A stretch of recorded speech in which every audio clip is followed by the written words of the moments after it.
예레미야 26장 1절로 24절 같이 합독합니다. 유다의 왕 요시야의 아들 여호와김이 다스리기 시작한 때에 여호와께로부터 이 말씀이 임하여 이르시되, 여호와께서 이와 같이 말씀하시니라. 너는 여호와의 성전 뜰에 서서 유다 모든 성읍에서 여호와의 성전에 와서 예배하는 자에게 내가 너에게 명령하여 이르게 한 모든 말을 전하되 한마디도 감하지 말라. 그들이 듣고 혹시 각각 그 악한 길에서 돌아오리라. 그리하면 내가 그들의 악행으로 말미암아 그들에게 재앙을 내리려 하던 뜻을 돌이키리라. 너는 그들에게 이와 같이 이르라. 여호와의 말씀에 너희가 나를 순종하지 아니하며 내가 너희 앞에 둔 이 율법을 행하지 아니하며 내가 너희에게 나의 종 선지자들을 꾸준히 보내 그들의 말을 순종하라고 하였으나 너희는 순종하지 아니하였느니라. 내가 이 성전을 실로 갖게 되게 하고 이 성을 세계 모든 민족의 저주거리가 되게 하리라 하셨느니라. 예레미야가 여호와의 성전에서 이 말을 하매 제사장들과 선지자들과 모든 백성이 듣더라. 예레미야가 여호와께서 명령하신 말씀을 모든 백성에게 전하기를 마치매 제사장들과 선지자들과 모든 백성이 그를 붙잡고 이르되, 너가 반드시 죽어야 하리라. 어찌하여 너가 여호와의 이름을 의지하고 예언하여 이르기를 이 성전이 실로갓이 되겠고 이 성이 황폐하여 주민이 없으리라 하느냐 하며 그 모든 백성이 여호와의 성전에서 예레미야를 향하여 모여드니라. 유다의 고관들이 이 말을 듣고 왕궁에서 여호와의 성전으로 올라가 여호와의 성전 새 대문의 입구에 앉음에 제사장들과 선지자들이 고관들과 모든 백성에게 말하여 이르되, 이 사람은 죽는 것이 합당하니 너희 귀로 들음같이 이 성에 관하여 예언하였습니다. 예레미야가 모든 고관과 백성에게 말하여 이르되, 여호와께서 나를 보내사 너희가 들은 바 모든 말로 이 성전과 이 성을 향하여 예언하게 하셨느니라. 그런즉 너희는 너희 길과 행위를 고치고 너희 하나님 여호와의 목소리를 청종하라. 그리하면 여호와께서 너희에게 선언하신 재앙에 대하여 뜻을 돌이키시리라. 보라, 나는 너희 손에 있으니 너희 의견에 좋은 대로 옳은 대로 하려니와 너희는 분명히 알아라. 너희가 나를 죽이면 반드시 무죄한 피를 너희 몸과 이 성과 이 주민에게 돌리는 것이니라. 이는 여호와께서 진실로 나를 보내서 이 모든 말을 너희 귀에 말하게 하셨음이니라. 고관들과 모든 백성이 제사장들과 선지자들에게 이르되, 이 사람이 우리 하나님 여호와의 이름으로 우리에게 말하였으니 죽일 만한 이유가 없느니라. 그러자 그 지방의 장로 중 몇 사람이 일어나 백성의 온 회중에게 말하여 이르기를, 유다의 왕 히스기야 시대에 모레셋 사람 미가가 유다의 모든 백성에게 예언하여 이르되, 만군의 여호와께서 이와 같이 말씀하셨느니라. 시온은 밭갈이 경작지가 될 것이며 예루살렘은 돌무더기가 되며 이 성전의 산은 산당의 숲과 같이 되리라 하였으나 유다의 왕 히스기야가 모든 유다가 그를 죽였느냐? 히스기야가 여호와를 두려워하여 여호와께 간구하매 여호와께서 그들에게 선언한 재앙에 대하여 뜻을 돌이키지 아니하셨느냐? 우리가 이같이 하면 우리의 생명을 스스로 심히 해롭게 하는 것이니라. 또 여호와의 이름으로 예언한 사람이 있었는데 곧 기럇야림 스마야의 아들 우리야라. 그가 예레미야의 모든 말과 같이 이 성과 이 땅에 경고하여 예언하매 여호야김 왕과 그의 모든 용사와 모든 고관이 그의 말을 듣고서 왕이 그를 죽이려 하매 우리야가 그 말을 듣고 두려워 애굽으로 도망하여 간지라. 여호야김 왕이 사람을 애굽으로 보내며 곧 악볼의 아들 엘라단과 몇 사람을 함께 애굽으로 보냈더니 그들이 우리야를 애굽에서 연행하여 여호야김 왕에게로 그를 데려오매 왕이 칼로 그를 죽이고 그의 시체를 평민의 묘지에 던지게 하니라. 사반의 아들 아히감의 손이 예레미야를 도와주어 그를 백성의 손에 내어주지 아니하여 죽이지 못하게 하니라. 아멘.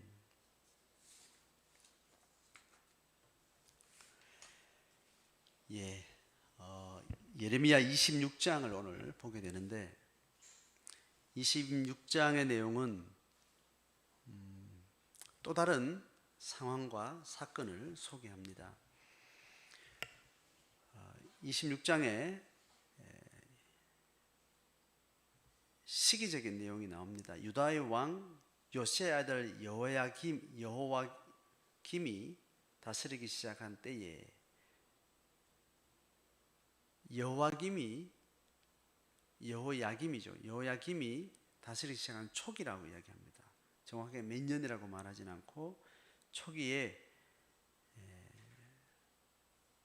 예레미야에게 말씀이 임해서 2절 하반절에 보면 너희는 여호와의 성전뜰에 서서 유다 모든 성읍에서 여호와의 성전에 와서 예배자에게 내가 너에게 명령하여 이르게 한 모든 말을 전하되 한마디도 감하지 말라.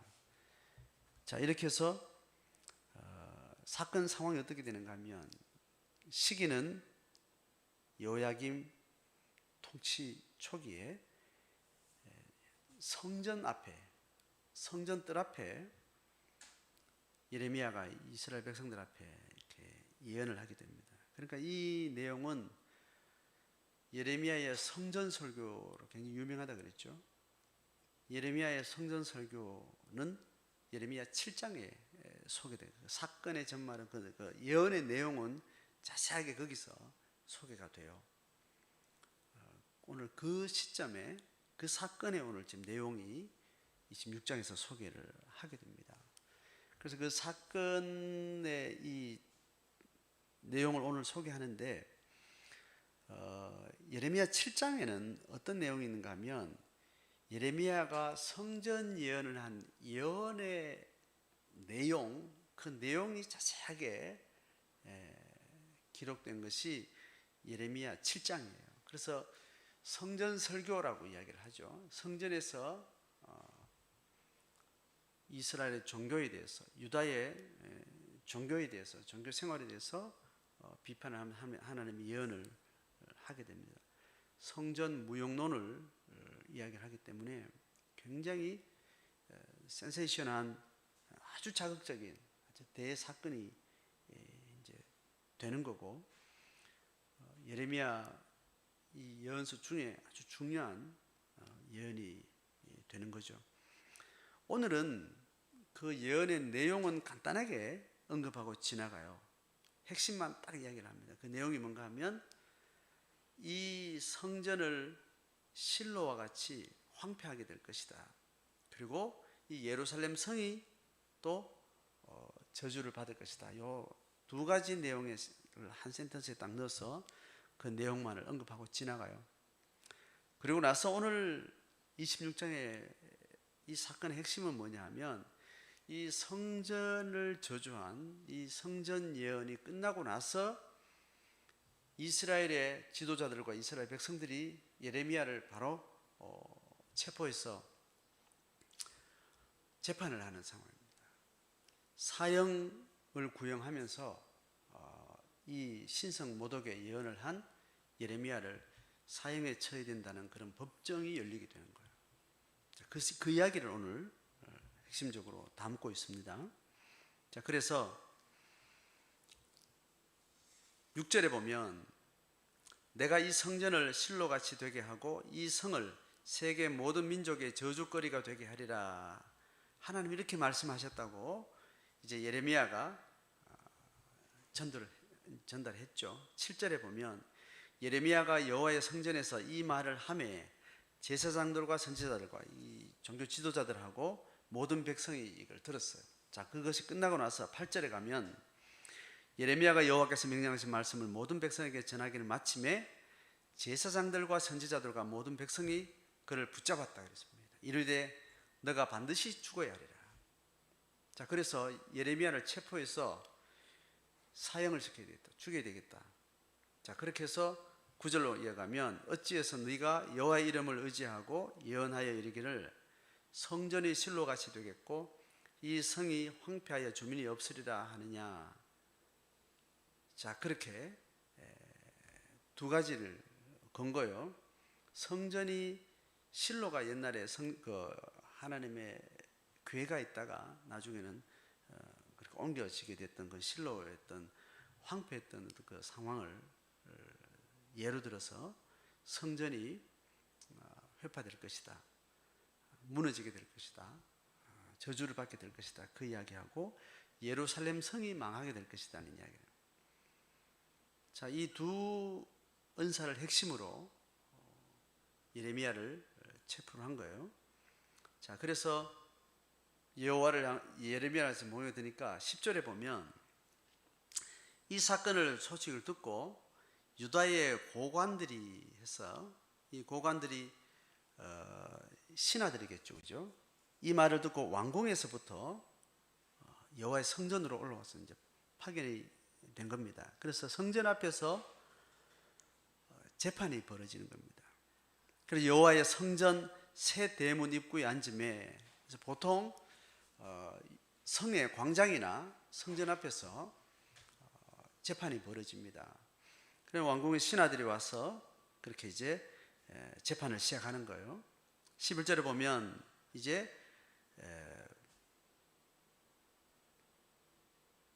제사장들과 선지자들이 예레미야를 이제 고소를 합니다. 고관들이 이제 법정에 판관으로 앉아 있죠, 그죠? 그리고 방청하고 있는 모든 백성 앞에서 이제 예레미야를 고발하는 겁니다.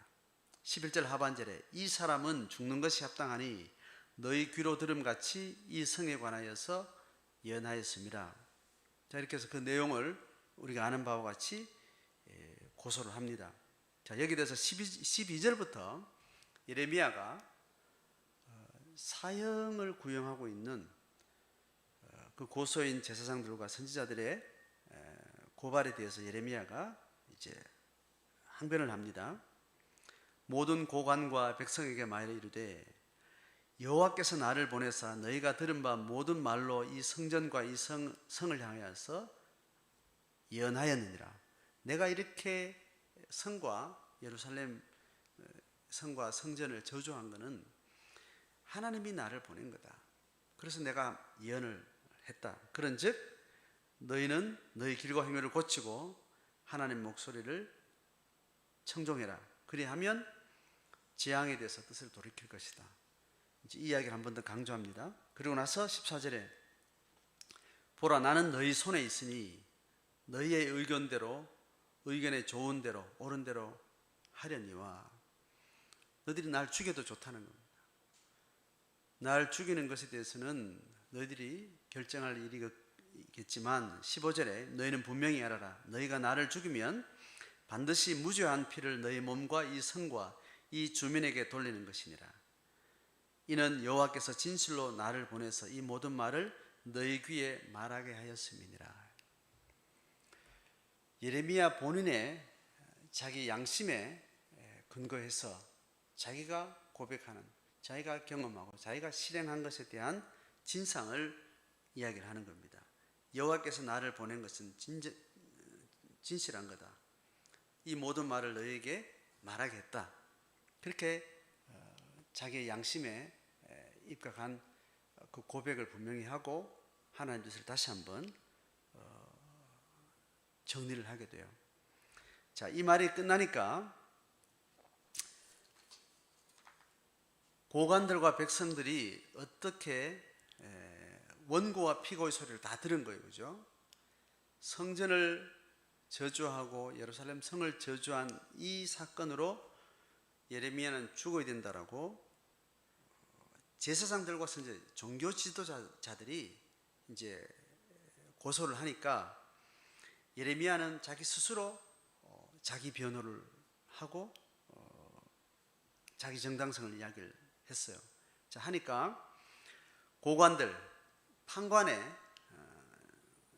판사 역할을 하고 있는 고관들과 방청하고 있는 백성들이 양쪽 말을 다 들었잖아요, 그죠?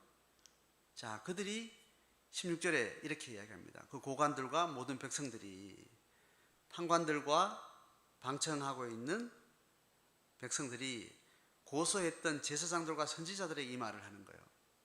이 사람이 우리 하나님 여호와의 이름으로 우리에게 말하였으니 죽일 만한 이유가 없느니라, 이렇게 이야기해요. 이스라엘에 대해서, 유다에 대해서, 하나님 성전에 대해서 저주의 이야기가 됐든지 축복의 이야기가 됐든지 그 예언한 자가 여호와 이름으로 우리에게 말하였다는 것이 그 진정성이 우리는 느껴진다. 그래서 이 사람은 죽일 만한 이유가 없다. 이렇게 이제 대세가 이렇게 흘러가게 되는 겁니다. 자, 그러니까 여기에 대해서 추가적인 증언하는 증인들이 나와요. 이건 변호를 하는 사람들이기도 하고, 그 변호인의 유리한, 예레미야의 피고인의 유리한 증인이라고 말할 수도 있고, 변호인이라고 말할 수 있는 그런 역할을 해요. 17절에 보면, 그러자 그 지방의 장로 중 몇 사람이 일어나서 백성의 온 회중에게 이제 말을 하는 겁니다. 내용이 뭔가 하면, 예레미야처럼 하나님 앞에 예언을 했던 사람들이 그 예언한 내용 때문에 당했던 두 가지 사건을 이야기해요. 하나는 유다의 왕 히스기야, 한 100년 전에 히스기야 왕 시대에 미가라는 선지자가 이런 예언을 했다가 일어난 결과, 그리고 최근에 지금 예레미야와 동시대에 우리야라는 사람이 또 이 성과 성전에 대해서, 이 유다 땅에 대해서 저주에 대해 예언을 했다가 일어난 결과, 이제 그 이야기를 지금 이야기를 합니다.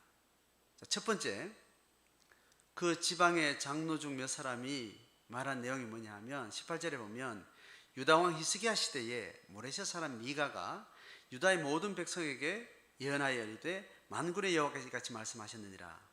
시온은 밭갈이 경작지가 될 것이며 예루살렘은 돌무더기가 되며 이 성전의 산은 산당의 숲과 같이 되리라. 거의 똑같은 예언을, 저주의 예언을 한 거죠. 그랬으나 19절에 유다의 왕 히스기야가 모든 유다가 그를 죽였느냐? 히스기야가 여호와를 두려워하여 여호와께 간구했다. 그렇게 하며 여호와께서 그들에게 선언한 재앙에 대하여 뜻을 돌이키지 아니하였느냐? 그 사건이 있었던 것을, 이게 100년 전에 있었기 때문에 이 백성들이 다 아는 그런 정보는 아니었겠죠. 적어도 신학적인, 역사적인 그런 관심을 가지고 이런 통찰을 했던 몇몇 지각 있는 장로들이었기 때문에 이제 이런 이야기를 이제 이 상황에서 하게 된 거겠죠. 우리가 이같이 하면, 다시 말하면 이 저주의 예언을 한 예레미야를 죽이면 우리의 생명을 스스로 심히 해롭게 하는 것이니라. 자, 이 설득을 합니다. 자, 그 다음에 두 번째, 20절에 보면 또 여호와 이름으로 예언한 사람이 있었는데 곧 기럇야림 스마야의 아들 우리야라는 이제 선지자가 있었다는 거죠. 그가 예레미야의 모든 말과 같이 이 성과 이 땅에 경고하여 예언하며, 21절에 여호야김 왕과 그의 모든 용사와 모든 고관이 그 말을 듣고, 백성들이 다 들은 거죠.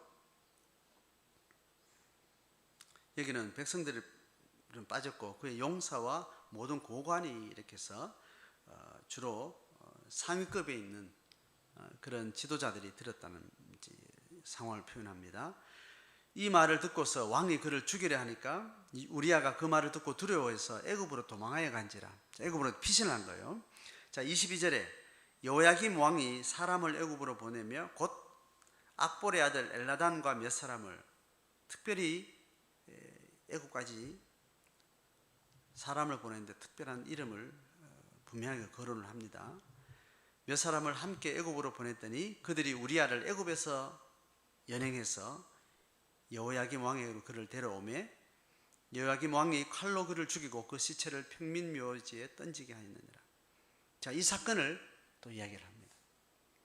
자, 두 가지 사건을 이야기하는데 똑같이 저주의 사건을 한 두 선지자가 있었는데, 그 선지자 앞에 히스기야 왕은 굴복하고 하나님 앞에 회개하고 기도하고 그 저주가 돌이켜졌다. 그리고 여호야김, 지금 이 시대 동시대에 지금 우리야라는 선지자가 그 예언을 했다가 칼에 죽지 않았느냐.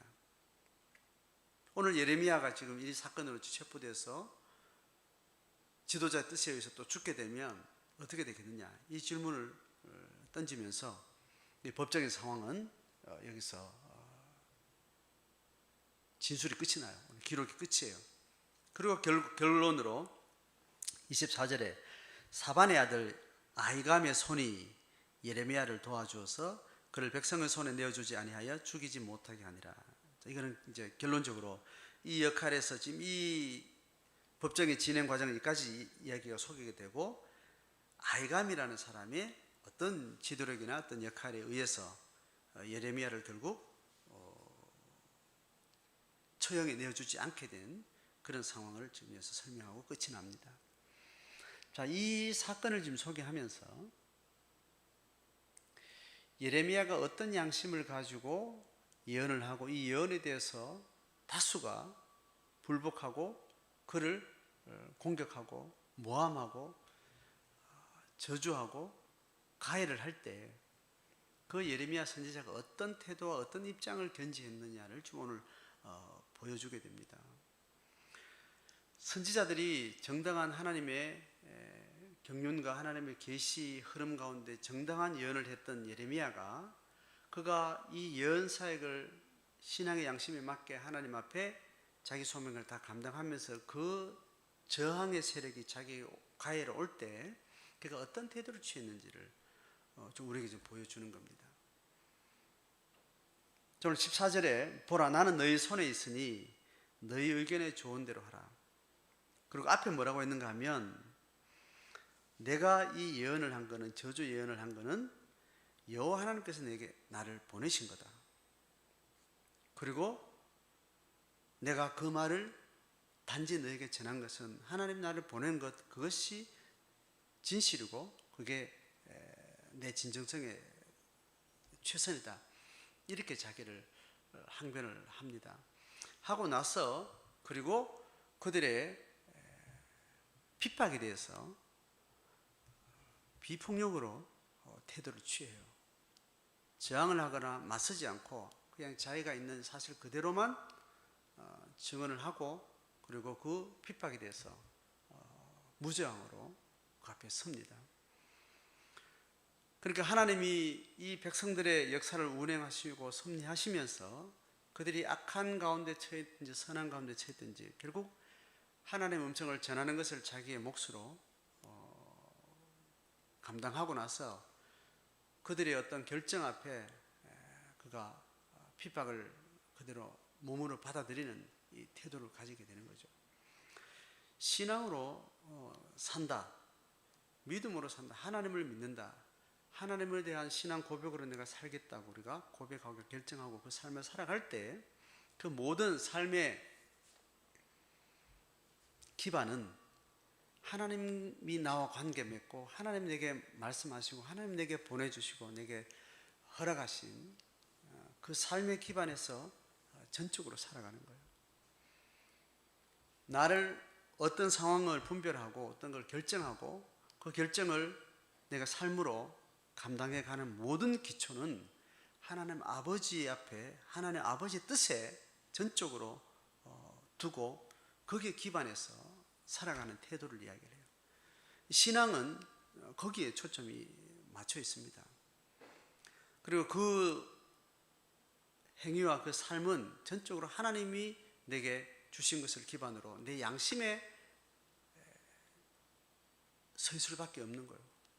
그래서 우리가 오늘 이 백성들 또 이들을 공격했던 종교 지도자들의 편에서 보면 이게 헷갈리는 것 아니겠어요?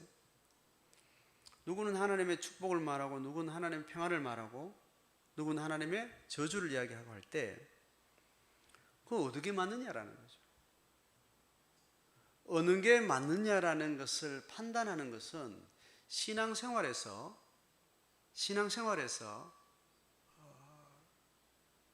중요하지 않아요. 신앙생활은 어느 게 맞느냐를 판단하는 게 아니에요. 신앙생활은 어느 게 맞느냐라는 것을 판단하는 게 아니고 다만 분별하는 겁니다. 자, 이 의미를 우리가 잘 이해해야 됩니다. 판단하는 게 아니고 분별해야 돼요. 자, 판단과 분별의 이 의미를 우리가 이해하지 않으면 신앙생활에서 늘 헷갈립니다. 하나님의 자리에 갔다가 또 죄인의 자리에 왔다가 이 짓을 자꾸 반복하게 돼요. 판단과 결정은 어떤 사태에 영적 가치에 판단과 결정은 하나님이 하시는 거예요. 우리는 하나님의 뜻에 합당한 것을 잘 분별하는 것이 필요합니다. 자, 이 분별하는 것은 철저하게 객관적이지 않아요. 주관적입니다. 객관적으로 이게 맞다, 그러다 이렇게 할 수 있는 근거는 신앙생활의 과정 안에는 없어요. 그건 하나님만 하십니다. 제가 지금 오늘 굉장히 어려운 이야기를 해요. 오늘 이야기 설명으로 충분히 이해가 안 될 수도 있고, 앞으로 이 상황들은, 이런 이야기는 목회 상황 가운데 우리가 신앙생활 실제에서 계속 다뤄져야 어느 정도 감이 잡히는 이야기입니다. 자, 그러니까 예레미야 선지자는 철저히 주관적인 입장에 서 있는 거예요. 신앙은 철저히 주관성 안에 서 있는 거예요. 하나님이 내게 하셨다라는 이야기 하기 때문에 그 주관성 안에서 자기가 정당한 이야기를 최선을 다해서 솔직하고 정직하게 이야기를 하고 또 이야기한 그대로 삶으로 살아가는 겁니다. 그렇게 살아가면 그것에 대해서 옆에 사람들은 저게 맞나? 저게 틀리나? 그걸 객관적으로 어떻게 그거를 정리하려고 하는 것은 우리 몫이 아니에요. 옆에서 보는 백성들도, 성도들도 내 주관적으로 그걸 어떻게 결정해야 될지를 자기가 결정해야 돼요. 그러니까 자기 주관성은 어디에 연결되어 있느냐? 하나님과 관계의 주관성 속에서 자기 고백의 정직한 자기 입장에서 그걸 보고 분별을 해야 되는 겁니다. 똑같은 사건에 대해서 이스라엘의 축복을 말하는 예언자가 있고 저주를 말하는 예언자가 이렇게 있으면 둘 다 하나님의 이야기를 하고 있다는 거죠. 그랬을 때 여기서 얻은 게 하나님의 것이냐라는 것은 둘 중에 결정이 나겠죠, 그죠? 있겠죠. 그런데 그거를 인간이 똑같은 신앙의 입장에 서 있는 사람이 그것을 최종 결정을 할 필요는 없고 하나님 그걸 묻지 않는다는 거예요. 우리는 다만 이것을 분별해야 돼요. 그 분별 기준은 뭐냐면 내가 고백하는 하나님 입장에서 이것은 뭐가 하나님이 내게 말씀하시는 것을 자기가 잘 분별하고 자기가 스스로 하나님 앞에 그것을 결정을 해야 돼요. 평화의 이야기가 저 예언이 맞겠다. 본인이 결정을 하면 그 결정 따라 자기는 거기에 정직한 대응을 하면 돼요. 하고 그 결과는 보는 하나님 앞에 그 결과를 받으면 돼요. 또 어떤 사람은 저주 이야기가 하나님의 말씀이겠다고 자기가 마음에 자기가 만나고 자기가 고백하는 하나님 있죠. 그 하나님의 뜻에 입각해서 내 정직한 양심을 두고 저주에 대한 이야기를 하는 그 예언이 맞겠다 싶으면 거기에 자기가 정당한 반응을 하면 돼요. 그러면 동시대에 평화 이야기와 저주 이야기가 동시에 이야기되고 거기를 다른 사람도 있지 않겠어요, 그죠? 그건 언제 판단하는가 하면 하나님의 심판대 앞에서 나중에 추수할 때 하나님이 판단한다고 그랬어요. 그래서 평화를 이야기하는 사람이 볼 때는 저주를 이야기하는 사람이 그게 가라지 아니겠어요? 제 거짓 선지자 아니겠어요? 또 저주에 대해서 예언하는 것에 동의하는 사람은 평안을 이야기하는 그 예언자는 거짓 예언자가 아니겠어요? 각자가 분별하겠죠. 분별은 각자가 하고 분별을 하는 선에 있는 거는 이렇게 저게 거짓이겠다, 이게 참이겠다라고 자기가 분별하는 것은 그까지예요. 판단한다는 건 뭐냐면 죄를 없애야 되겠다라고 이렇게 결정하고 규정해버리는 거예요. 그게 하나님의 자리를 우리가 침탈하게 되는 겁니다. 지금 이스라엘 백성들이, 지금 종교 지도자들이 얘를 잡아서 죽여야 되겠다고, 법정에 끌고 가서 얘를 죽여야 되겠다고 지금 거짓 예언을 하고 있다. 저주를 예언하고 있는 예레미야를 죽여야 되겠다고 결정하고 나가는 이 동기 이 자체는 철저한 하나님의 자리에 서겠다는 그 태도예요. 분별하는 자리에 머물지 않고 판단하고 심판하는 자리에 가겠다는 이야기예요. 이런 태도가 불신앙의 태도에서 나오는 겁니다. 그래서 예수님 시대도 예수님 가르치기를 제자들이 저 가라지를 뽑아버려야 되지 않겠습니까? 이야기하니까 예수님이 놔둬라. 가라지를 뽑으려고 하다가 알곡도 다치게 되니까 그건 우리 몫이 아니다. 추수할 때 하나님이 그때 가라지와 알곡을 다 구분해서 제대로 할 거다. 이렇게 예수님이 이야기하시는 거죠.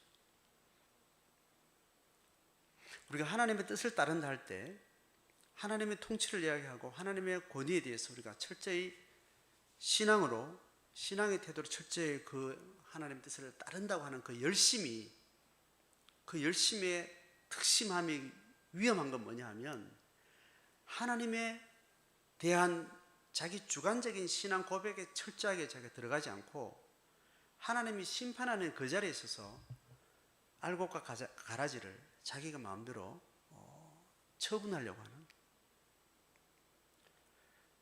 그래서 우리는 가라지와 알곡이라고 나간 적어도 내 눈에서, 내 입장에서 나의 주관적인 신앙의 고백과 내 신앙의 수준에서 구별되는 자리에서 가라지는 가라지대로 하나님 앞에 맡기고 거기에 관여하지 않는 것.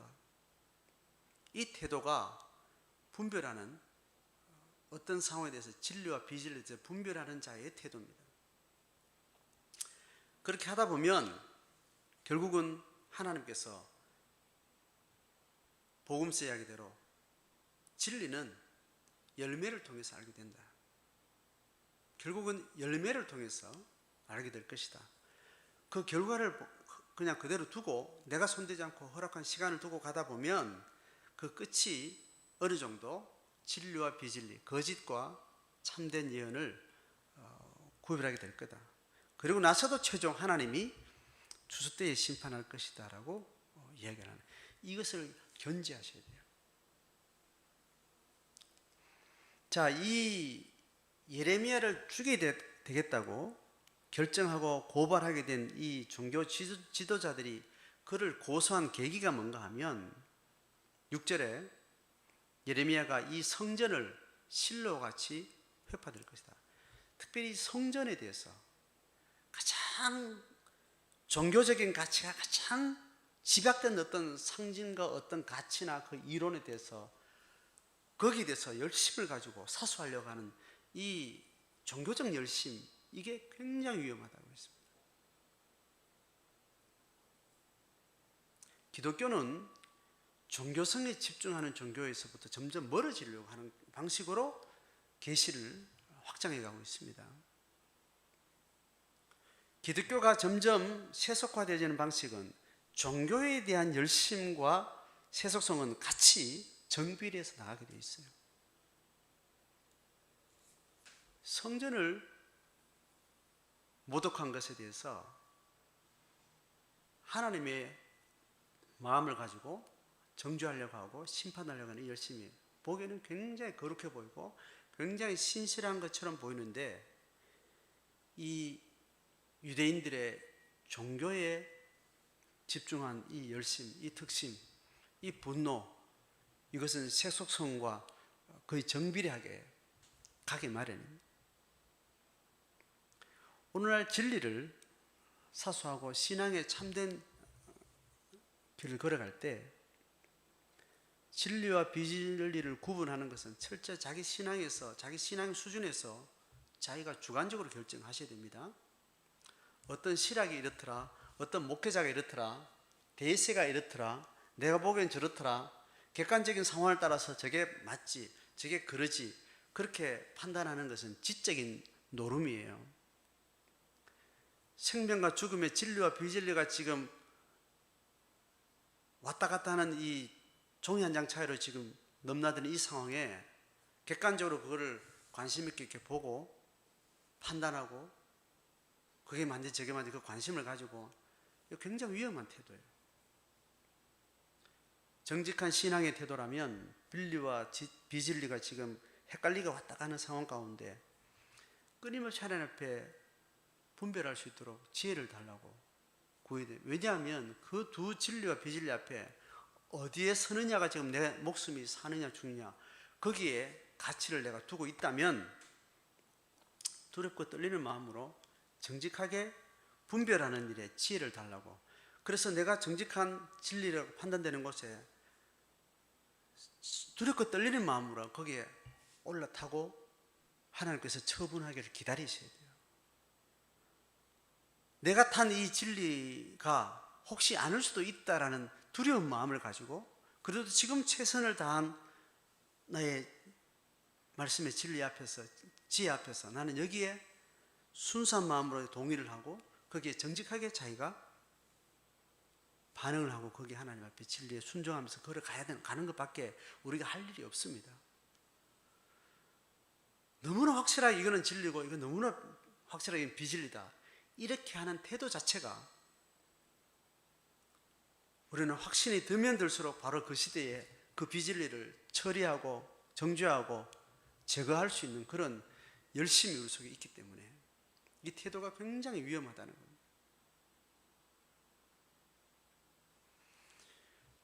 오늘날 기독교가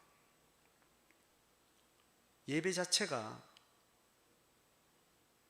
드릴 수 없는 이 상황이 올 때 기독교가 어디에 집중을 하는가 하면 예배에 목숨 거는 태도,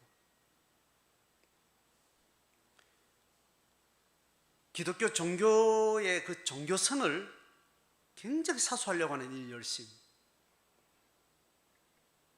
하나님이 이렇다 저렇다, 기독교는 이렇다, 성경이 말하는 신학적 체계나 지식에 대해서 사수하려는 그런 열심, 굉장히 거룩하게 보이고 굉장히 신앙인 것처럼 보이는데 종교에 열심하는 거예요. 신앙에 열심하는 것이 아니고 종교에 열심하는 것을 구분하시는 거예요. 기도에 목숨 걸고요, 말씀에 목숨을 걸고 예배에 목숨을 걸고 한다는 것이 성경에 집착하는 것, 예배 시간에 집착하는 것, 예배 행위에 집착하는 것, 종교적인 어떤 행위에 집착하는, 종교적인 장소에 집착하는 것, 이것이 굉장히 위험하다는 거예요.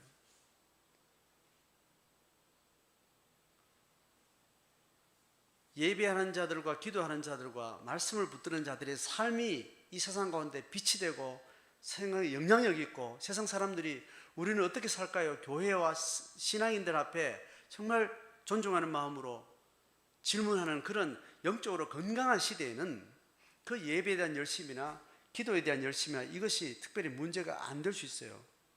그런데 그 종교가 세속화되었을 때는 종교 자체에 집착하는 것이 대부분 세속성과 정비례해서 가게 됩니다. 한국은 지금 기독교 후기 시대를 좀 살고 있는데 많은 다수가, 많은 기독교인들이 예배에 목숨을 겁니다. 기독교가 지향하는 어떤 신학적 정의에 반하는 세상의 어떤 문화나 어떤 것들에 대해 철저하게 반발을 하고 있어요. 세상의 어떤 법정 규정을 가지고 기독교 종교 가치를 그 안에 담으려고 사수를 하려고 하는 거예요. 이방의 법이, 대한민국의 일반 법이요, 기독교 예배를 핍박하는 방식으로 어떤 법이 정해질 때 우리는 그 앞에 우리는 예배를 하려고 합니다 하고 예배를 몸으로 드리면 돼요. 그리고 그 법이 정하는 예배 드리면 잡아갑니다 할 때 그 잡아가는 앞에 예레미야처럼 나는 하나님이 말씀하셔서 난 예배하는 것 뿐입니다, 이게 여러분에게 분노가 되고 죽일 일이 된다면 알아서 죽입시오. 그렇지만 이것은 하나님 앞에 여러분 죄를 짓는 겁니다 라고 말하는 것 외에는 다른 거 하지 않아야 되는 거예요. 예배는 하나님이 내게 주신 그 말씀과 하나님 나를 만나셔서 내게 말씀하신 그 신앙이 나를 독려해서 예배를 하게 하는 거예요. 세상 법이 일요일을 종교일로 정해주고 예배는 드려야 된다, 예배에 대해서는 무슨 지켜져야 된다라는 이 세상 법이 정해져서 세상에 취한 법이 예배를 방해하지 못하게 하는 그 법에 안에서 그 안에서 드려지는 것이 예배가 아닌 거예요.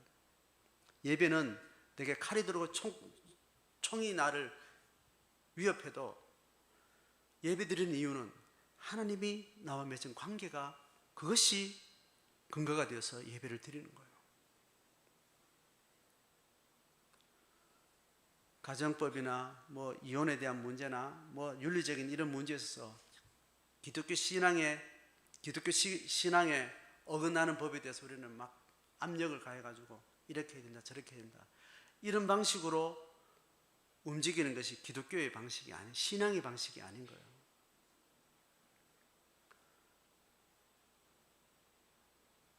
이 말에 굉장히 위험한 언어가 제가 지금 이야기한 논리적으로 왔다 갔다 하고 있습니다. 다시 한번 정리합니다. 우리가 신앙을 산다는 것은 철저 주관적인 것인 거예요. 하나님이 내게 말씀하신 그 정확한 자기 고백의 근거에서 그렇게 하시면 돼요. 하시면 그 열매가 그 진리를 증언할 수 있도록, 그 열매는 순교일 수도 있습니다. 핍박을 그냥 비폭력으로 무저항으로 핍박을 그냥 받는 거예요.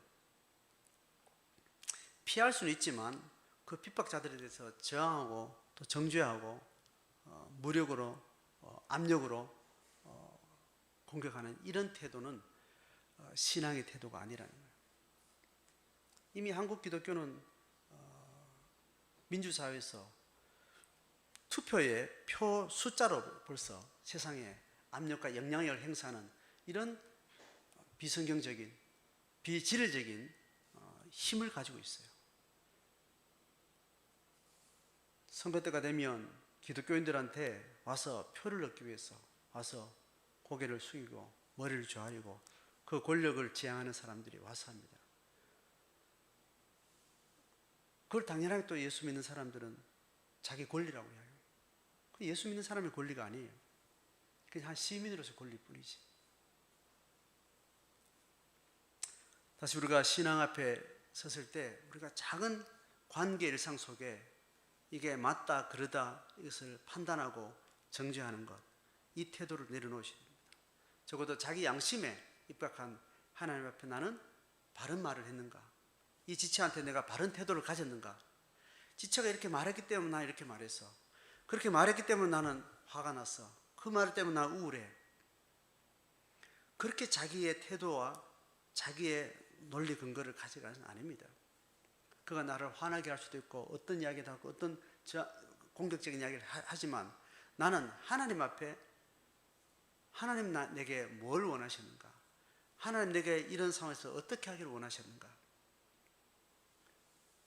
판단하는 자리에 서 있지 않고 내가 하나님 앞에 어떤 태도를 취해야 되지, 하나님 이 자리에서 나는 어떻게 할까요? 하나님이 말씀하시는 것으로 내 태도를 이어갈 수 있어야 됩니다.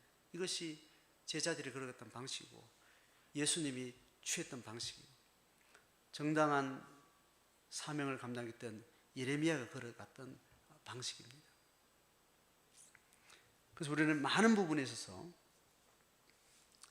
신앙을 가지고 있으면서 객관적으로 정당한 생각, 객관적으로 정당한 입장, 이런 것들에 대해서 먼저 2차적으로 내려놓을 수 있어야 되고, 하나님이 지금 내게 뭐라고 말씀하시는가, 어떤 태도를 취하라고 말씀하셨고 내게 요구하시는 무언가는 자기 주관성, 신앙을 가지고 있는 자기 주관적인 양심 앞에 정직하게 행해야 되는 겁니다. 그리고 누가 하나님 앞에 자기 양심에 정확하게 하고 있다는 할 때는 그거는 철저하게 하나님 앞에 맡겨주셔야 돼요. 그의 양심은 하나님 앞에 확인되도록 맡겨놓는 거예요. 우리가 그에게 뭔가를 요구를 하고 뭔가를 추궁할 때는 네 양심이 네 양심 앞에 정직한지를 질문해 주는 것, 그것 이상이면 안 됩니다. 그가 자기 양심에 그렇다고 주관적으로 이야기를 하면 그걸 수용해 주셔야 되고, 그건 하나님 앞에 판단을 맡기는 태도가 필요합니다. 작은 일상에서도 그렇고 사회적인 어떤 사건 앞에서도 동일한 원리가 필요합니다. 오늘 여러 가지 신앙이 실행되는 아주 구체적인 자기 양심의 자리에서 우리가 어떤 사건의 갈등의 자리, 또 서로 적대적인 관계, 서로 입장의 차이들 앞에서 우리가 어떤 태도를 취해야 되는가, 자, 그런 입장에서 오늘 본문의 이야기를 좀 다뤘습니다. 오늘 충분히 전달되지 않았을 것이라고 저는 또 생각이 돼요. 또 케이스마다 우리 이 상황들을 잘 민감하게 다룰 수 있는 많은 훈련들, 또 영적인 민감함이 필요합니다.